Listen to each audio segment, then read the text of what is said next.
Arc Raiders ha cumplido ya 2 meses de su lanzamiento y estuvo a punto de volver a romper su récord de jugadores simultáneos en solo 2 meses. ¿Cómo es esto posible? ¿Cómo es posible que un multijugador pueda mantener a más de un 80% de sus jugadores? Es muy simple, Arc Raiders es único. Es, sin dudas, el mejor multijugador que ha podido salir en los últimos años. Originalmente, este video iba a salir una semana después de su lanzamiento, pero me enganché tanto que únicamente desayunaba, comía y cenaba Arc Raiders, por lo que este video pasó de ser una simple review a un video del por qué deberías probar este juego. Y créeme, este juego tiene mucho que ofrecerte si es tu primer extraction shooter.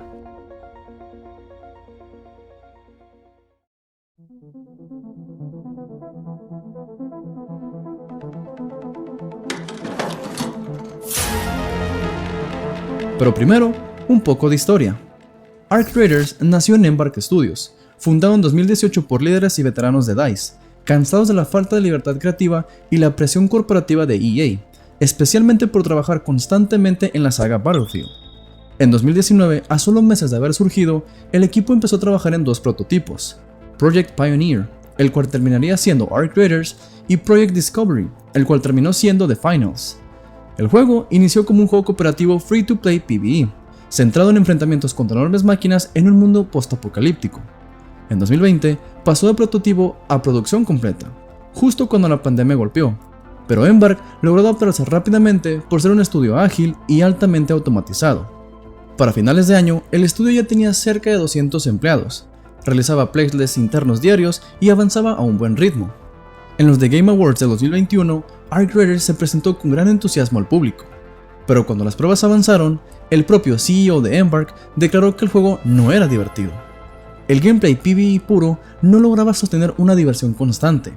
Allí comenzó el mayor giro de su desarrollo, convertirlo en un PvPvE. Durante 2022, el equipo redefinió por completo el bucle del juego. Esto retrasó el juego y puso The Finals como prioridad temporal, ya que avanzaba mucho más rápido gracias a las herramientas que habían desarrollado. Para mediados del 2023, el juego logró convertirse en lo que Embark buscaba, un shooter de supervivencia PvPvE con extracción, más dinámico, más impredecible y, finalmente, divertido. Las pruebas cerradas que tenían solo confirmaban que el nuevo enfoque funcionaba. En 2024, el estudio anunció que Arc Raiders dejaba de ser free to play y pasaba a ser un juego premium de $40. Esto les permitiría evitar presión por microtransacciones, enfocarse en la rejugabilidad, equilibrio, experiencia completa y seguir construyendo un título más honesto sin una monetización constante. A finales de ese mismo año salió la primera prueba al público general, teniendo una validación muy positiva. Y, finalmente, a mediados de 2025 se lanzó una última prueba al público no únicamente en PC, sino en consolas también, logrando así que Arc Raiders estuviese en la mira de todo el mundo.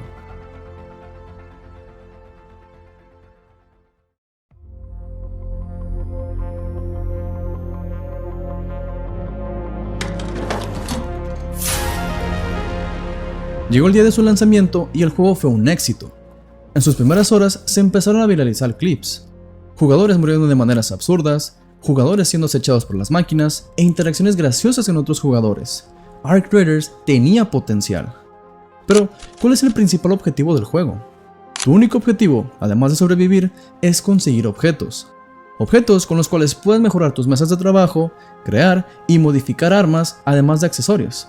Todo lo que te encuentras en el mapa sirve para algo, ya sea que lo puedes reciclar para que te dé un objeto que buscas o simplemente venderlo para conseguir monedas y comprar otros objetos. Es un loop constante de entrar, lootear y extraer. Suena fácil, ¿no? Solo entras y extraes con lo que buscas. Pues no es tan fácil. Al entrar a un mapa no eres el único ahí. Hay máquinas y otros jugadores que pueden matarte. Y si logran matarte, pierdes absolutamente todo lo que llevabas contigo. Ok, entonces moriste y perdiste todo.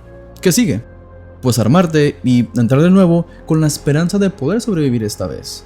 Pero antes de pasar a explicarte los eventos que han sucedido en estos 2 meses, me gustaría hablarte brevemente de sus 5 mapas que hay actualmente, ya que cada uno de ellos es verdaderamente único.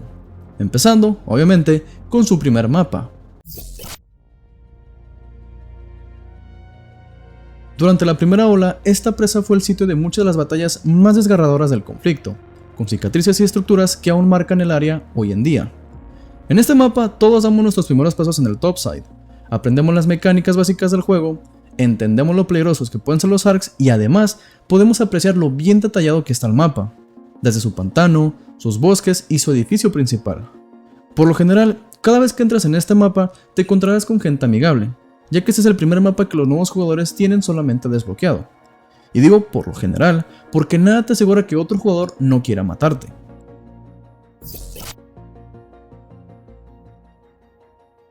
Los letreros alrededor de la ciudad revelan que originalmente fue llamado Marano por sus habitantes, aunque ese nombre se ha desvanecido en la oscuridad.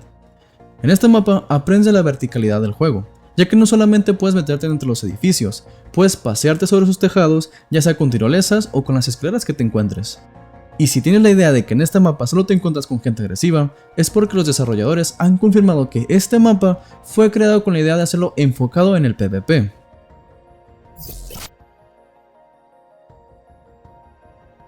Se dice que cuando el mundo colapsó, un puñado de supervivientes lograron escapar de la destrucción al espacio exterior. En este mapa, puedes morir más veces si no tienes cuidado a la hora de extraer, ya que hay demasiado campo abierto para que otro jugador pueda dispararte a distancia o te lleguen varios ARKs, pero el mapa como tal es increíble. Todos sus edificios son increíbles.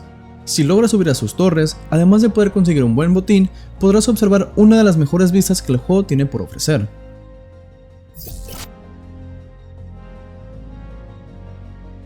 Lo que antes fue un símbolo inquebrantable de conexión y resistencia, The Blue Gate ahora sirve como una imponente entrada a las peligrosas montañas. En este mapa podrás encontrar de todo, desde su vegetación hasta sus mejores tecnologías. Este es mi mapa favorito, y lo es más que nada por el contraste con los demás mapas. Están bastante deteriorados, pero cuando pisas por primera vez este mapa y ves todo a tu alrededor, es fascinante.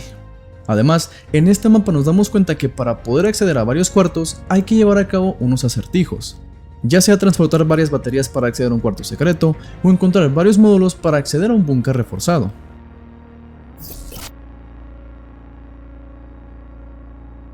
Tallada en lo profundo de una montaña, Stella Montis se alza silenciosamente sobre el valle. Su inmensidad sugiere una intención grandiosa, pero los últimos ocupantes aparentemente la aislaron del mundo, dejando en gran medida desconocido lo que se esconde en su interior. En este mapa tienes que tener más cuidado que en los anteriores. Cada parte del mapa está infestado de ARKs, y aquí, por lo general, la gente solo entra a matar, ya que puedes encontrarte ítems raros que puedes reciclar o vender a un buen precio. Además, es el primer mapa en el cual puedes encontrar un blueprint de un arma legendaria sin tener que enfrentarte a un jefe. Espera, ¿un jefe? Así es. Si creíste que estas chingaderas no eran lo suficientemente molestas, espera a que veas esto.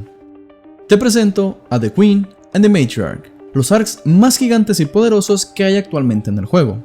Tienen muchísima vida y tienen la posibilidad de matarte en menos de 10 segundos si te agarran desprevenido. Por lo general, en estos eventos todo el lobby se une para acabar con ellos, pero nunca faltan las ratas que solo se unen para arruinar el evento a los demás. Al acabar con uno de estos jefes, puedes lootear sus reactores para después fabricar armas legendarias. Dichas armas sirven para acabar fácilmente con otros ARKs. Puedes usarlas para el PvP también, pero actualmente hay otras mejores opciones y más baratas, sinceramente. Pero antes de continuar, ¿por qué no te has suscrito y dejado tu like? O aún mejor, ¿por qué no dejas un comentario? Con cualquiera de esas tres opciones apoyas a este humilde canal. Muchas gracias.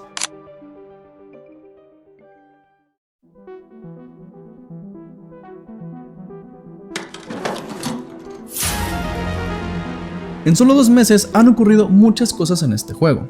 Las primeras semanas fueron increíbles. Todo el mundo era amistoso. Te ayudaban a enfrentarte a otros ARKs, compartíamos botín y extraíamos juntos. Agregaron las tormentas eléctricas, evento en el cual de vez en cuando caerá un rayo sobre el mapa.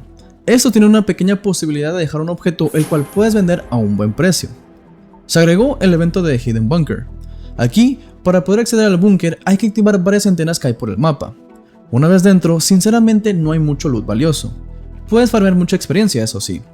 Los primeros días hubo mucha especulación de que había un acertijo por hacer para poder activar algo. Pero con el tiempo, solo se demostró que una vez activado el búnker, no había nada más que hacer. Bastante decepcionante si tomamos en cuenta que al activar las antenas, toma bastante tiempo si los demás jugadores no hacen nada y solamente esperan a que tú actives la entrada, para que cuando llegues al búnker, otro jugador te termine matando, llevándote absolutamente nada. Tuvimos la primera gran actualización, The Northline, y con él el primer evento comunitario. Debíamos de donar materiales básicos para poder crear un túnel el cual nos llevaría al quinto mapa, Stella Montes. Lo gracioso de este primer evento es que en tan solo unos minutos ya habíamos alcanzado un 15% del túnel, por lo cual los desarrolladores aumentaron la cifra que teníamos que completar para que así otros jugadores pudiesen participar en este evento, y en menos de 24 horas pudimos completar el túnel, desbloqueando así el mapa de Stella Montes. Y vaya sorpresa que fue el nuevo Ark. Este hijo de su puta madre te hace mierda en un segundo si te le acercas mucho. Después tuvimos una de las más grandes polémicas que ha tenido el juego, y es The Expedition Project. Te explico. En un extraction shooter, luego de unos meses, los jugadores acumulan tanto equipo que empiezas a notar que en todas las partidas siempre llevan las mejores armas, armaduras, etc. Entonces, para poder darle un equilibrio a la economía del juego, los desarrolladores hacen un reinicio y todos los jugadores empiezan de cero. Pero con Ark Raiders es diferente. Los desarrolladores han dicho muchas veces que este juego quiere respetar el tiempo de sus jugadores. No quieren obligarlos a hacer un reinicio si apenas tienen tiempo para poder jugar, por lo que este reinicio es opcional. Entonces, si es opcional, ¿por qué la polémica? El enojo vino porque a solo 2 semanas de poder hacer el reinicio, los desarrolladores revelaron toda la información de este proyecto. Entre las mejoras que podías obtener venían 5 puntos de habilidad extra, pero para poder obtener esos puntos tenías que acumular 5 millones de monedas, o sea, 1 millón por punto. Y bueno, la comunidad estalló porque ya tenían tiempo preguntando en foros y en su Discord qué requisitos habría por conseguir esos puntos extra. La gente estaba enfurecida porque el punto de un reinicio es poder usar todo tu mejor equipo en los últimos días. Total, si morías, de todas maneras ibas a reiniciar.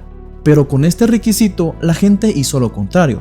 Guardaban su mejor equipo y únicamente entraban a los mapas con un equipo gratis, con el objetivo de conseguir cualquier objeto que se encuentren para poder rascar unas cuantas monedas. Y, actualmente, tenemos el evento de The Cold Snap. Durante esta condición, el clima helado reduce tu vida en minutos a menos de que te adentres a un edificio o te curas rápidamente. Los mapas se ven increíbles con toda esta nieve. Puedes incluso ver las pisadas de otros jugadores si prestas atención. Además, puedes encontrar una planta única en estos mapas que te servirán para poder completar el evento del banquete. Al donar varios objetos y estas plantas, podrás conseguir un arma y varios accesorios épicos. Pero después de completar el evento, las plantas son inútiles como tal. No puedes craftear nada con ellas, o sea, solo venderlas. Quién sabe, en un futuro puede que les den un uso.